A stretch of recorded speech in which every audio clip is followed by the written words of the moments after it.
Orlando starts now with breaking news. And we are following breaking news at 7. Flames shooting into the sky in Osceola County this morning. We've got a 5-acre fire right behind Nursery Supplies Incorporated. This is Kissimmee. Fox 35 first on the air with this breaking news this morning and showing you some new video shared with Good Day Orlando by Fox 35 viewer Daniel Kobita. Workers at the nursery were evacuated.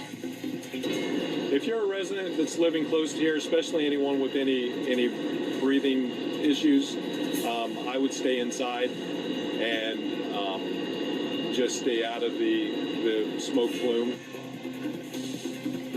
And we want to give you another look at that fire. This is just a massive fire. This is Sky Fox over it earlier this morning. Here's the latest of what we know. Officials tell Fox 35 5 acres of plastic planters are burning at Nursery Supplies Incorporated. The nursery itself is not on fire. The call came in about 1 this morning. The nursery was evacuated because there were workers inside at the time. And all those planters also wrapped with plastic, so a lot of plastic burning. I want to give you some perspective where this is. Look at the map here. Osceola Fire Crew is telling us this is happening along Point Siena Boulevard. It's south of Highway 17, a little bit north of Point Siena High School. We're going to let you know how the traffic might be impacted there throughout the morning. As we mentioned, Fox 35's Good Day Orlando was the first to bring you this story this morning. I'm Amy Kaufeld. Amy, good to see you. I'm Ryan Elijah. Busy morning. We've got live team coverage of the fire. Fox 35's Randy Hildreth and Amanda McKenzie are live on the scene. You can hear their accounts in a second. We will start with Randy this morning. Randy, what are you seeing this morning? We know a very busy scene.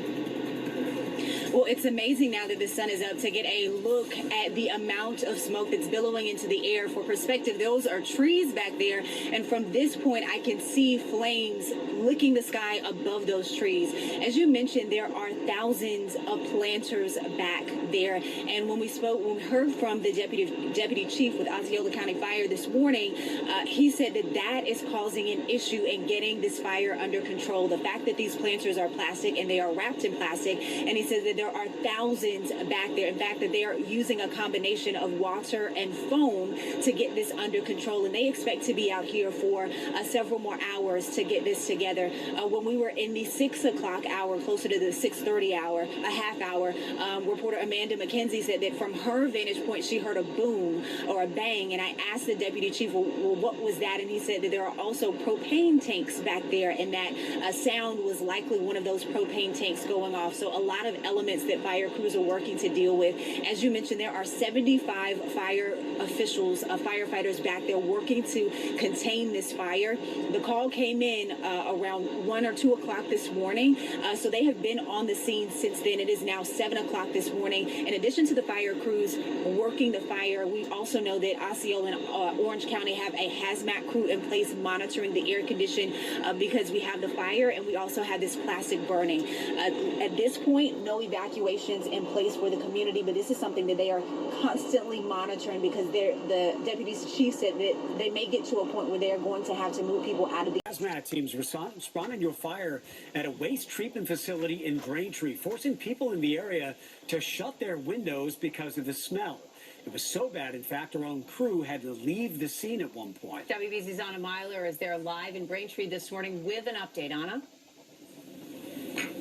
Caitlin, the fire is out now, and officials say there is no longer an immediate threat in this area, but you can see that fire crews are still here on the scene here behind me at Clean Harbors. And when the flames first broke out overnight, officials instructed residents to stay inside their homes to stay safe. In this video, you can see a huge ball of orange flames burning at the Clean Harbors site in Braintree. This is a large waste storage and treatment facility that deals with hazardous materials.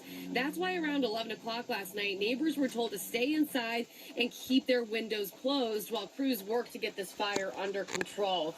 Multiple fire trucks dumped water on the fire from above at the same time, and you can see charred storage containers and smoke rising up from the site. Braintree firefighters, hazmat teams, and other public safety agencies responded to the scene, and then around 1 o'clock this morning, town officials gave an update that the fire was finally out. Right now, it's unclear what exactly was burning or how it caught fire. Town officials say no one was hurt, and Clean Harbor does plan to give an update with more information later today. Live in Braintree, Anna Myler, WBZ. Breaking news tonight, where thick black smoke can be seen in the sky coming from a waste management plant in Doral. This is happening in the area of Northwest 70th Street and 97th Avenue. Good evening, everyone. I'm Ted Scout, and let's get right out to CBS 4's Gabrielle Arzola. She has been on the scene for several hours now. Gabby, what can you tell us?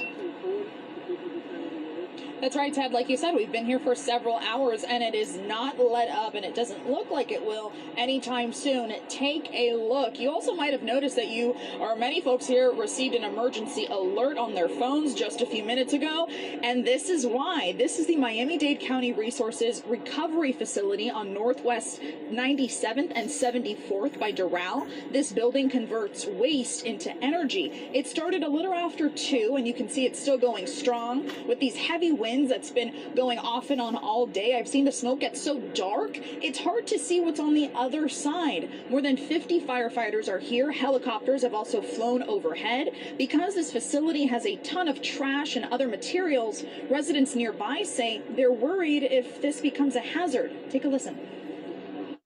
I think it's a concerning hazard for the residents living in Doral due to the fact that you don't know if that could explode one day. Right now, nothing happened, but we got houses, schools, everything is near this place, so no evacuation orders are nearby for these homes that are in place just across this street, and we're still working on to find the cause for this fire. Ted?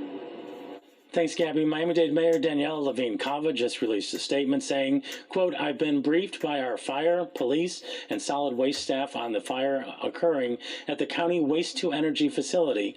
Both our Miami-Dade fire and Miami-Dade police staff have responded to the blaze and will continue to monitor the situation over the coming hours. She went on to say, out of an abundance of caution, we are asking that all residents who live in the area remain indoors and keep their windows closed. I am deeply grateful to our brave first responders who once again are placing their lives on the line. Tonight, emergency crews desperately trying to get control of a potentially deadly situation with a controlled detonation. For 3 days, warning residents the burning wreckage of a freight train could explode, sending shrapnel and toxic fumes a mile in every direction over a rural Ohio community. it's kind of crazy for a small town like this. Thousands of residents under a mandatory evacuation order. Police going door to door, threatening families with children with arrest if they don't leave. Police car came up and said, evacuate, evacuate, evacuate now, get out, get out. Friday night, as many as 50 of the train's 150 cars derailed en route from Illinois to Pennsylvania. Today, the response focused on 5 cars carrying hundreds of thousands of pounds of vinyl chloride used to make PVC pipes and vehicle upholstery, and also linked to increased risk of cancer, according to the CDC. This is a matter of life and death.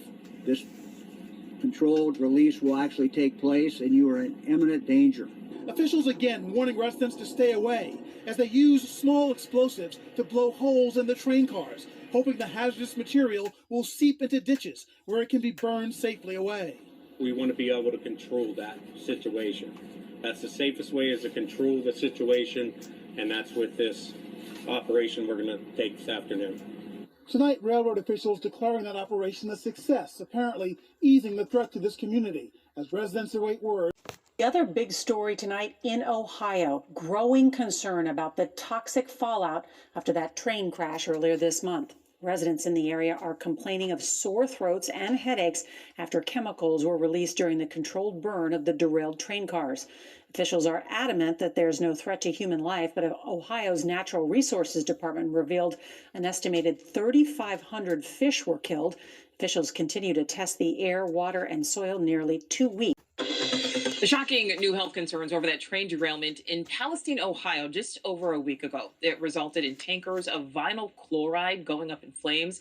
Now, 3 additional dangerous chemicals have been found in some rail cars. A new video also shows the axle of that Norfolk Southern train on fire. Look at that, as it traveled 20 miles before derailing. And it comes as we've learned 3 more dangerous chemicals were on that train, raising even more health concerns. Megan Lee from our affiliate in Youngstown, Ohio, joins us now. Megan, thank you for your time tonight. What have you learned about those new chemicals found on the trains?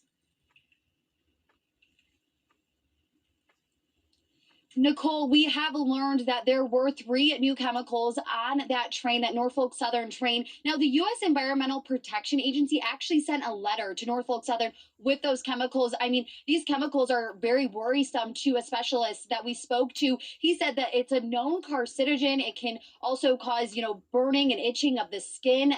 It's just not very safe to breathe in. And this letter was sent to Norfolk Southern with those. And we also knew that, vinyl chloride was leaking from one of those train cars. That was a very scary moment for residents here. And, the specialist we talked to also recommended to anybody in this area to speak to their doctor or to their healthcare provider and just let them know that they were in this area when those chemicals were in the air. I mean, I even went to my doctor today and just let him know and had it in my medical record just in case, we get further down the line a few years from now. You never know what could happen. The specialist we spoke to said there's a lot of what ifs with this train derailment. Nicole? Well, Megan, that's really concerning. I mean, if a specialist is worried, how concerned are people there on the ground? Oh, Nicole, it's been sad, honestly, speaking with residents. We've been here, for the past 10 days reporting and keeping everyone up to date on the information. And a lot of residents have just came up to me and said, we're just really worried. I spoke with a business owner a few days ago, and she told me that she didn't want to let any customers inside of her business until she had it completely cleaned and the air quality was checked. That's what a lot of businesses and homes have been doing around here. And behind me is the school, and a lot of parents were concerned if it was even safe for their students to go back to school here. They're really worried, and I don't blame them. Yeah, very understandable there, Megan. What about state and local leaders? What are they saying? What are they doing? Yes, Bill Johnson was actually here this afternoon. I wasn't able to attend that meeting, but one of our anchors did. And he tells me he kind of spoke about FEMA. He said it's too soon to get that. And if anything, any funding were to come to this area, it would have to go through the governor with FEMA. And then he said it's too early to ask for legislation. A lot of people here in East Palestine are concerned with the trains coming through their town. I mean, those trains were up and running that night when the emergency evacuation order was lifted. They're just concerned that trains are coming through here. But he said that it's too early to ask for legislation to make trains safer. That was one of his big talking points. And he wants to wait till we see the final report about, the axle malfunction that we heard about. I know the NTSB is investigating that. We will be getting a report in a few weeks on that. But again, he said it's too early to say if we can have any legislation that would make trains safer.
Got some developing news this afternoon. A train carrying at least one car's worth of hazardous materials has derailed outside of Detroit, Michigan, according to Fox News. Police have closed the area surrounding the accident pending an investigation. Now, this comes just after a Houston area train incident killed a driver and derailed over 20 cars over the weekend. And yes, the cargo on the train included hazardous materials, prompting Union Pacific to monitor air quality at the site of the crash, according to the Splendora Police Department. These high-profile derailments come, of course, just weeks after a chemical incident along the rail lines in East Palestine, Ohio, made national headlines. Residents there voiced concerns about lasting health effects during a town hall last night. Local journalist Jordan Miller attended and told News Nation what he saw. Let's watch. This was supposed to be an open town hall meeting at first, and then they decided, you know what, we're not going to do that. We're going to make it where people walk in and they will just walk up to booths and ask people their questions. And that made people even more irritated.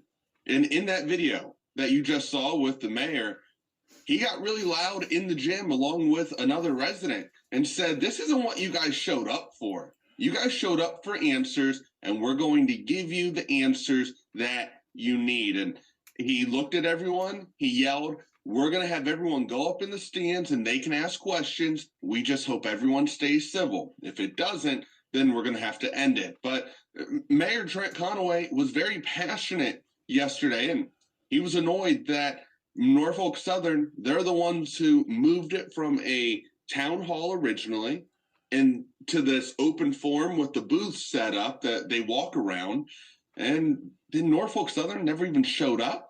If you want to talk about angry residents, that peed them off a little bit more. Jordan, there's so much with that, because you're right. It went from town hall to open house, where they were going to hand out pamphlets as if that was supposed to answer questions. And then we see the mayor upset because I'm sure he too is feeling the pressure from his neighbors. He knows everybody in town. He's part of that community himself. Well, my question is, do you think that the residents of East Palestine feel any better after last night's town hall, now that they see that the mayor is also irritated by everything that's happening? Not at all. Not at all. I spoke with one woman after the town hall concluded, and she said, I'm a mother of 5. I have 5 boys, and I still don't know if I can give them a bath.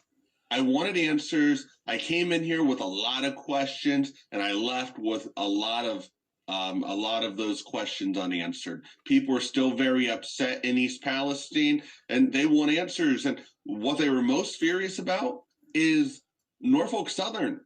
The people at the head of the train derailment, they weren't there, and they quoted, because they feared for their safety.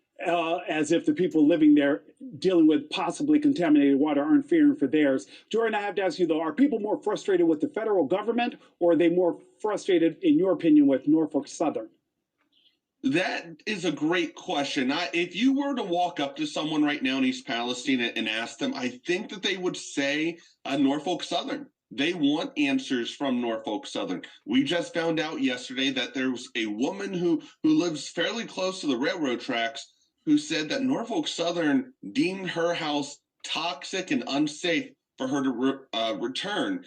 And that was news to everyone, including the mayor and the fire chief of East Palestine. But people were calling out the White House. They were wondering, where is Pete Buttigieg in this whole thing? They want answers, and they feel as though the White House is kind of turning a blind eye to everything that's happening in East Palestine. Yeah, there's plenty of blame to go around. I don't think there's a wrong person of those two, the government and Norfolk Southern, to point your finger at. There's a lot of responsibility across the board for reasons that we've talked about. I mean, really, it is this. The word fascism is thrown around a lot, but the union between the corporations and the government, which is the definition that we really should all be going by, is really all on display here, where you have technology that was invented through the ingenuity and labor of American workers, and that was routinely ignored. At one point, we had the journalist from The Lever on yesterday. She talked about how at one point Norfolk Southern was the one advocating and bragging about having the new braking technology. But the second it became the case that they were going to have to use it across the rail industry, rail lobbyists started saying, no, we don't want to have to actually implement this like $500 million brake system, and they lobbied hard against it, and they didn't have to implemented. That was decades ago, and we have seen incidents after incident after incident of derailment. These things get swept under the rug. Nobody has to be liable. We talked yesterday a little bit about what happened with the last big train crash like this with the same chemicals in New Jersey. The rail company, I think it was Conrail in that case, paid out $500 to $1,000 to people in this low-income community and cross their fingers and hope and pray that there's not going to be long-term health effects of the spill going on down the line. But the people in East Palestine seem to be aware that that's not good enough, and they're waiting for anyone to take responsibility. Is this year having more train crashes than are normal? Certainly, we're getting a lot more media coverage of train crashes, but that doesn't necessarily mean it's out of the ordinary. How many are happening? I just don't know. Well, I think that they have been actually rather common. And I think you're right that part of this is that there's more media attention to them, but that's not a bad thing. The question that we should be asking is why there wasn't more media attention to them before, because remember, even in the context of the Norfolk Southern crash, the media was silent on it for a long time. And frankly, I think but for the iconic optics of that huge plume rising to the air, and the fact that we just had that Don DeLillo movie came out that had the same thing happen in the same place, that's what really pushed it into the national Secretary sphere. Mayor Pete should visit. It's a site of a massive calamity under his ostensible purview. What happened to good old-fashioned politicians going down there, getting their hands dirty, fielding some questions from frustrated families? Maybe that would help set them at ease. Well, if you heard what that reporter that just was speaking in that clip said, apparently Norfolk Southern people are concerned to go because they're afraid for their safety. And that sounds a little ridiculous. I appreciate that. I don't want to pantomime like the way Obama went to Flint and pretended to drink the water. Like, I certainly don't want people to say, hey, I was here and so therefore it's safe and everybody should relax when we. This morning, there's new information surrounding the Chinese spy balloon. U.S. officials tell ABC News the spy balloon, which was intended for surveillance, may have been inadvertently blown over the U.S. mainland by unusual weather conditions. According to the Washington Post, U.S. military and intelligence agencies had been tracking the balloon for nearly a week, even watching it as it lifted off from its home base near China, eventually taking an unexpected northern turn towards Alaska's Aleutian Islands, where it could have encountered strong winds that pushed it further south. However, another senior U.S. official is casting doubt on the report, telling ABC it sounds like the intelligence community is trying to save face. Former National Security Advisor John Bolton criticizing the administration on CNN. Could they say with assurance that that payload under the balloon, which they described as equivalent to 3 buses, did not contain a nuclear weapon? Meanwhile, new dramatic cockpit audio from F-16 fighter pilots tracking that unidentified flying object over Michigan's Lake Huron. The size of it, it's just so slow and so small you can't see it. Later, a missile was launched at the object and missed. The second missile hit the object. That wreckage still at the bottom of Lake Huron. The 2 other objects shot down over Alaska and Canada have also yet to be retrieved. The White House says the objects could just be balloons tied to some commercial or benign purpose, an explanation that doesn't sit well with some lawmakers on Capitol Hill. The administration is saying we don't yet know what these last 3 objects are, and we don't want to characterize them until we recover them. But on the other hand, it wasn't a threat. Both of those things can't be true. There's a lot of information to recover, and the administration is on top of this and done a very, very good job. U.S. officials tell us NORAD is working to recalibrate their systems in order to identify threats like spy balloons, all while weeding out things like weather balloons and other similar objects. It's a mind-blowing situation. For the public, it's like, oh, a conspiracy theory, it's entertaining. But if you're actually in a responsible position and you find out that there's a whole secret government program that you don't know about, it's a shock. This report comes from a shadowy Pentagon department that was shut down in 2012. The disclosure movement has been hijacked by people parroting the narrative and the script being written by these black projects. I would say 90+% of everything that's going to come out is false. The most widely seen UFO right now is not alien, it's actually ours. It's a great cover story for all kinds of criminal activities. Blame it on the aliens, right? If we are being visited by interdimensional beings, we should know about it. This has the big disadvantage of the truth being much more unbelievable than the fiction. It's the crash retrievals that are the Rosetta Stone for solving the UFO cover-up. The implications of this is the difference between extinction level civilization versus one that's going to take off to the stars.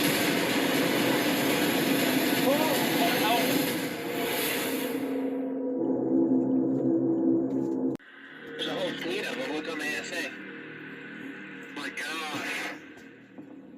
The very word secrecy is repugnant in a free and open society. And we are, as a people, inherently and historically opposed to secret societies, to secret oaths, and to secret proceedings. There's a secret government with its own Air Force, its own Navy, its own funding mechanism that's above the law and free from the law itself. You know, that's something that most people have to understand first off here.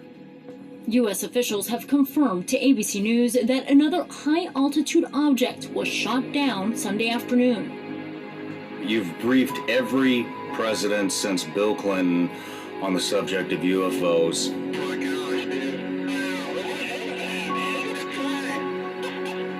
What we're dealing with is not a sanctioned or even a normal black project. And I can say this with authority because I am working now with people who literally manage the black budget of the United States. This morning, questions after more unidentified objects are discovered over U.S. and Canadian airspace. You have 3 personal friends that have been assassinated since, I believe, May 9th of 2001. This is a patriotic duty given what is at stake and how intact is the constitutional government of the United States. How do you have that much money unaccounted for? They say, you know, it costs $2 billion a plane to make the B-2 stealth. It's about $150 million. The rest of it goes through the back door into these unsanctioned projects that neither the president nor the Congress knows.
Webb Space Telescope.